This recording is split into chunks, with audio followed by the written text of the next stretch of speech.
All right, good morning, everyone. Before I get into my brief comments, I would like everyone here to just introduce themselves. And we'll start left to right here. Hi, my name is Sean Gibson. I'm the acting special agent in charge for HSI. Jim Deere, Special Agent in Charge for ATF Michigan. Ruben Coleman, Acting Special Agent in Charge, FBI Detroit. Good morning, Charles Sims, Fire Commissioner, City of Detroit. Good morning, everyone. Colonel James Grady, Director of the Michigan State Police.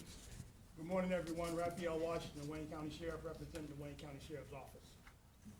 Mike Bouchard, Oakland County Sheriff. Morning, Jason Miller, Chief of Windsor Police Service, across the board in Canada. Good morning, Commander Jason Cabral, of the Polk County Sheriff's Office. Good morning, Elvin Varian, Chief of Police, City of Southfield. Good morning, Commander Matthew Fulgenzi, Detroit Police. Good morning, Charles Fitzgerald, Assistant Chief of Police in Detroit. Issa Shaheen, Dearborn Police Department, Police Chief. Good morning, Anthony Holt, Chief of Police, Wayne State University. Good morning, John Morris, Chief Patrol Agent, U.S. Border Patrol, Detroit Sector. Good morning, Lieutenant Kyle Rivera, Coast Guard Sector, Detroit. All right, I invite everyone to take a seat.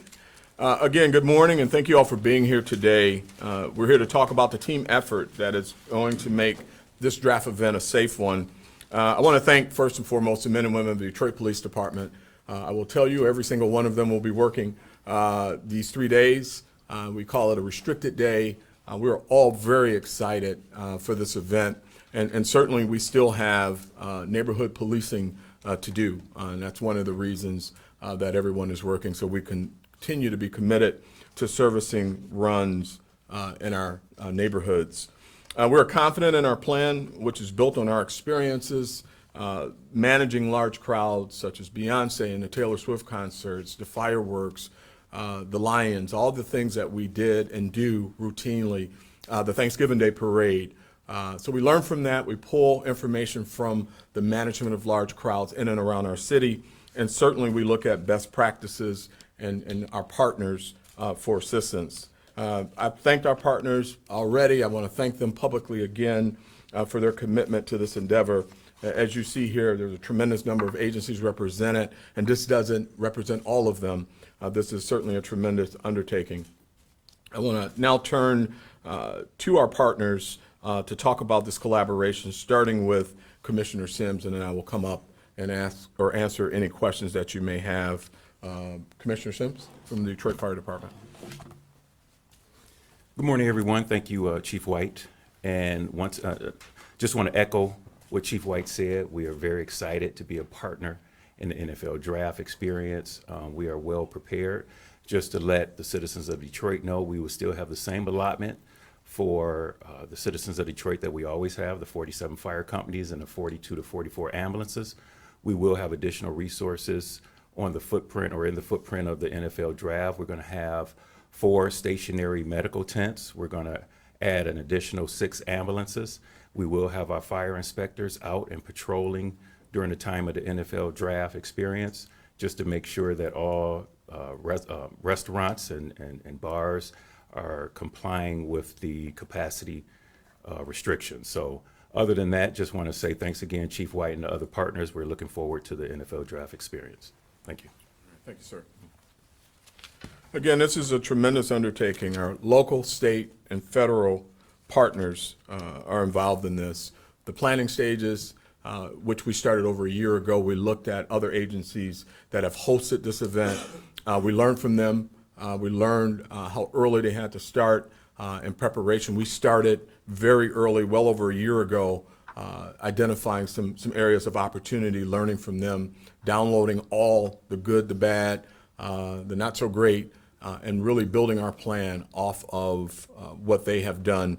Also, we've got a tremendous relationship with the Michigan State Police. I don't think it's ever been better, and they're committed to this endeavor as well. But they're also committed to helping us police our city, which they've done a phenomenal job of, whether it be air support, K-9, they've been there for us. And at this time, I'd like to bring up Colonel Grady to talk about their commitment to this effort. Thank you, Chief White. It is wonderful to be here standing alongside Chief White, the Detroit Police Department, and our federal partners. You know, the MSP is committed to the city of Detroit. We want to ensure that those that are attending the draft are safe and secure. With that, the Michigan State Police will be providing at least 50 troopers daily to this detail. In addition to that, we will have other resources such as our K-9, our bomb squad, our emergency support team, and any other resources that's needed to keep people safe as they enjoy the draft party. The other thing I wanted to touch on is MSP is deeply committed to making sure that we monitor everything that goes on here, not only in the city of Detroit, but in the state of Michigan. And so our Michigan Intelligence Operations Center, our other fusion centers here in the Detroit area, we will be monitoring consistently everything that we can to make sure that we communicate effectively with our partners, that if there is a potential threat, we can respond appropriately. And with that, I'd like to turn it over to the next speaker or back to Chief White, but thank you for your time this afternoon. Looking forward to a safe NFL draft. Thank you. Thank you, Colonel. Partnerships have no borders, and we have pride ourselves as we've worked through our crime strategy outside of the draft in our collaboration and our partnership. So none of these folks are strangers to the Detroit Police Department. As I bring up Sheriff Washington, Sheriff Washington has been a phenomenal partner. We partner on the drag racing and the drifting, which is a big issue for us. We are going to continue to do that this summer. But there are a number of other opportunities that we take to partner. So I want to thank you as you come forward to say a few words about this endeavor. Thank you, Chief. One band, one sound. One band, one sound. We will be working together in this effort to make sure that the 300,000 plus people who will come to this area to enjoy the NFL draft, that they are safe and protected, and that we serve them in the proper way that we know how.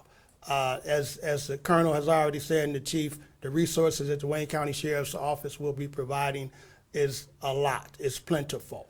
We will be in uniform, out about in the area, making sure that the people see us, that they feel protected.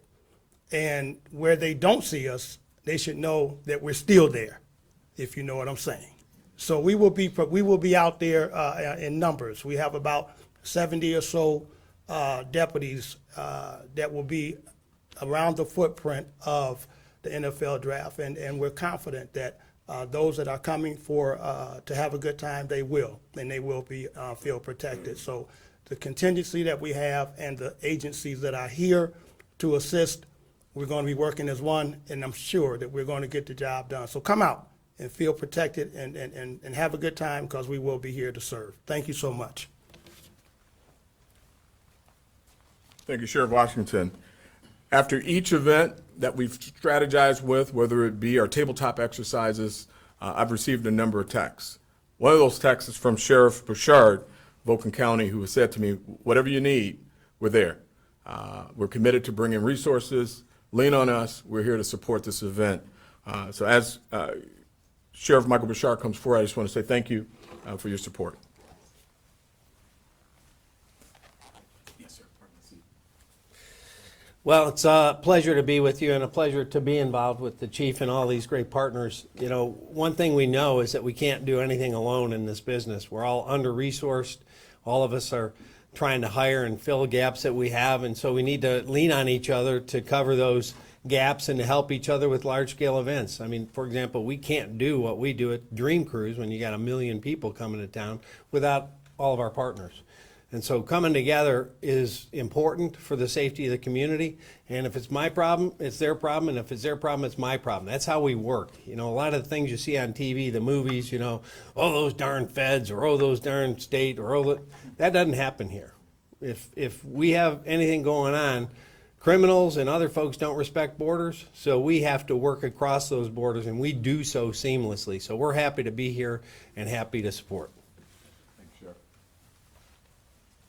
Sheriff Bouchard gave me the perfect lead-in talking about borders. You know, we certainly cross all city borders to work together, but Detroit is unique. We have an international border right here in our backyard. And so this event, already being an international event, creates a unique opportunity for us with our international partners. And coming up next is Chief Belair of the Windsor Police Department. And again, thank you and your team for your support.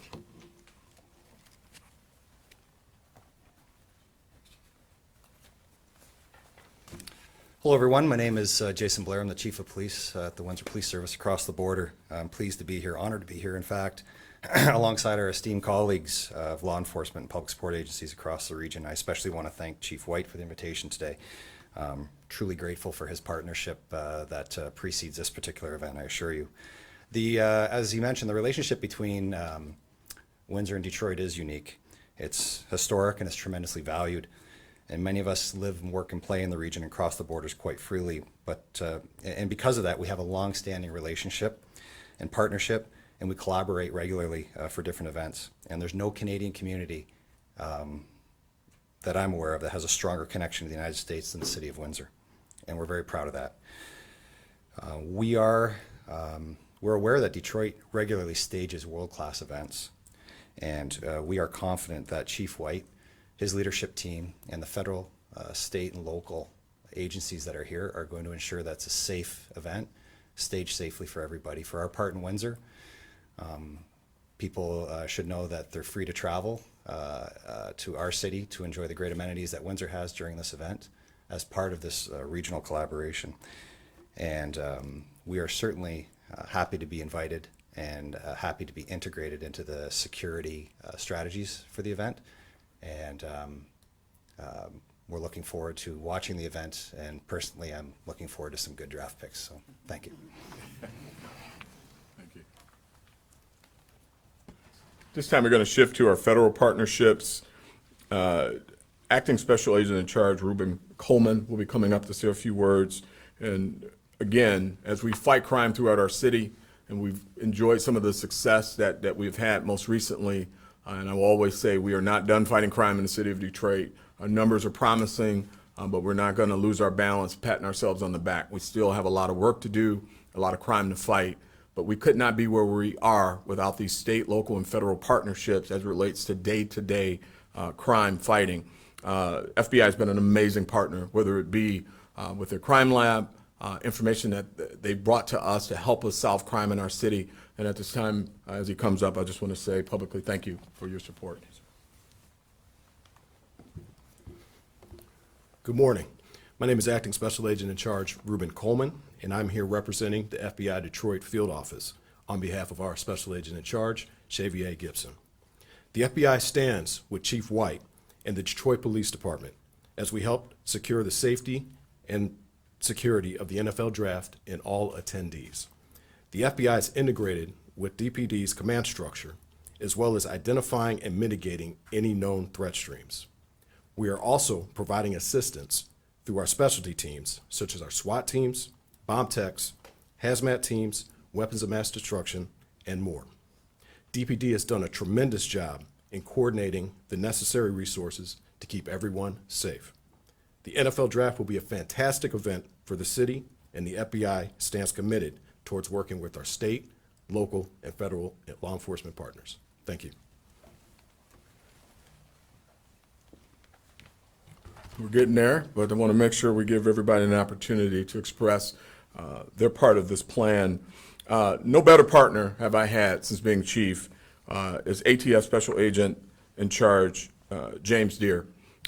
Committed to crime gun intelligence, our NIBIN, and all the things guns in the city of Detroit, connecting them to crimes outside of this event on a day-to-day basis. Again, as he comes forward, I just want to say thank you for your commitment to the city and this partnership. Thanks, Chief. Thank you. Appreciate it. Good afternoon, everybody. My name is Jim Deere. I'm Special Agent in Charge for ATF Michigan.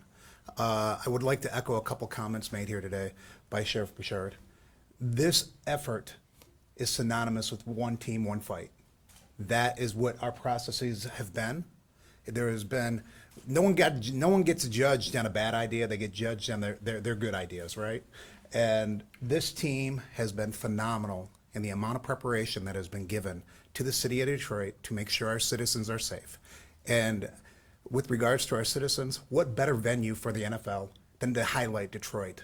The grit, the strength, the blue collar work ethic of this city is personified with this team. It's one team, one fight, and that's what we do. ATF is proud to be a partner of the Detroit Police Department. I think for the last 6 years, ATF has looked at Detroit and said, your problems are our problems, much like all of our state and local partners here when it comes to gun violence. With regards to the NFL, we have flown in our canine teams from across the country, our explosive accelerant canines. We have also have the Michigan ATF SRT tactical team on standby for this event.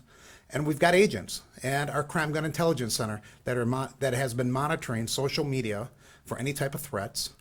And I would encourage the public, if you see something, say something.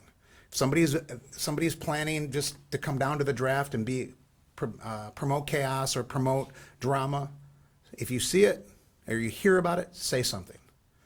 It's an open venue with the FBI, their intelligence center, or the Michigan State Police, world-renowned intelligence centers, or our Crime Gun Intelligence Center. Again, it's all hands on deck from an intelligence perspective, and we are monitoring, and we know who the bad actors are, and Detroit's not a place for you. Thank you, Chief. Thank you. This time I'd like to bring up the Homeland Security Acting Special Agent in Charge, Sean Gibson, to talk about any threats that we may have. Thank you. Thank you, Chief White. Good morning. Like you said, my name is Sean Gibson. I'm the Acting Special Agent in Charge for Homeland Security Investigations here that serves Michigan and Ohio. I'd like to highlight the significant teamwork and commitment to public safety that you see here today. Like many of our fellow law enforcement partners, we are dedicated a wide variety of special agents, criminal analysts, and support personnel to ensure that this event is safe and fun for all. I'd also like to draw attention to the fact that this, like any other major event across the country, can bring unscrupulous characters to the area that may seek to further their criminal enterprises. Events like this provide a platform to increase awareness for potential crimes like human trafficking. Our agents have been hard at work with our partners to ensure that the frontline personnel, including hotel and service industry staff, are aware of indicators of human trafficking and specifically sex trafficking. We need your assistance to make sure that we help to rescue any potential victims and ask that you remain vigilant and report any suspected crime to law enforcement immediately. I look forward to this event and serving as a shining example of what the city offers, and have a safe and fun event. Thank you. And before we take any questions, just a couple more thank yous. I want to thank our fire marshal, who has worked tirelessly to ensure fire safety is on the forefront of this event. As we bring this many people to a confined area, they'll have to move around and be safe in doing so. I don't think he's present now, but his work has been tireless, and he's part of our planning stage. I want to thank my right hand on this project, who I could not do it without, and that's Assistant Chief Charles Fitzgerald, who has worked tirelessly putting together our deployment strategy, identifying where we're going to have officers visible and where we're going to have officers not so visible. Which is very important to this program. This is a gun-free, weapons-free event. CPL or otherwise, you are not to bring a weapon into this event. This is the entire footprint. The outside of the footprint will be monitored for weapons. And that strategy, again, I've been assisted with Assistant Chief Fitzgerald, our Crime Intelligence Center, and we will be looking for anyone who's in violation of that. And then finally, Commander Fajenzi, who has served as the champion of this project, who has had many sleepless nights, because I know I call him around midnight, 11 o'clock, 10 o'clock, and whenever I feel like it, to talk about where we are with the strategy. And he's nice enough to answer phone most of the time and give me the answers that I'm looking for. So we are committed. We are excited for our city. We are on an international stage. And I'm excited for the city of Detroit to show the world that we are prepared, both with law enforcement and community, to have a safe and welcoming event. And with that, we'll take any questions.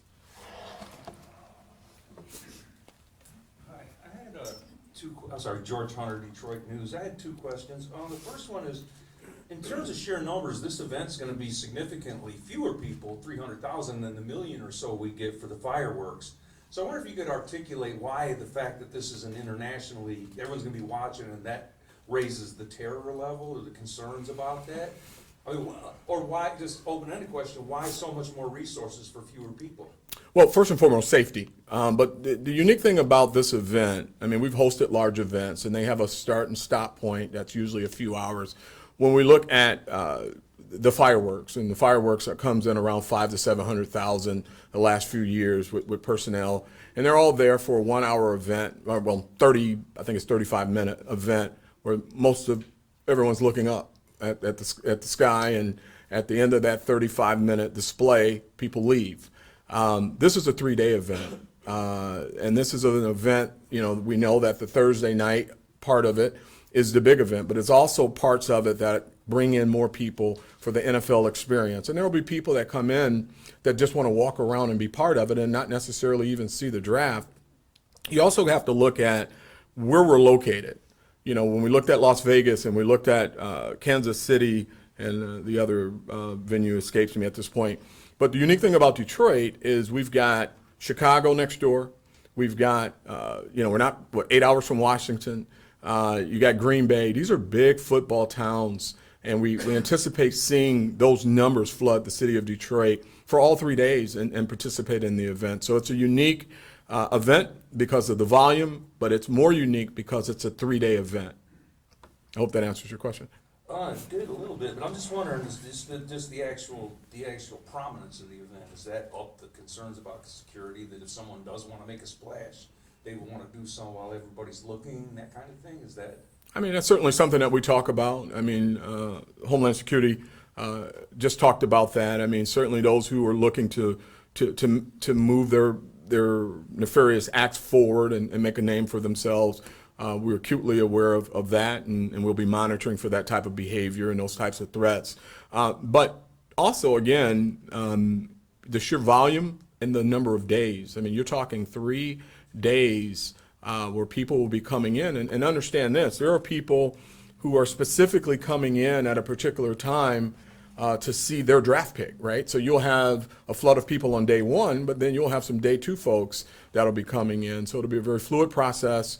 The numbers will change day to day, and it creates a unique opportunity to police. Second question, sorry, I have a follow-up to this first stuff.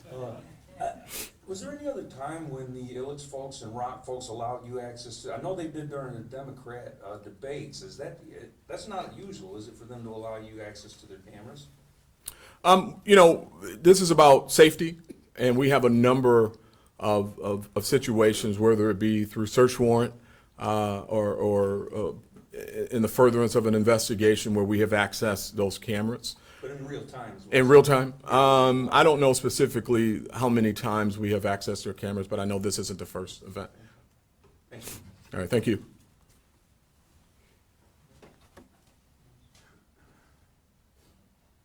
All right.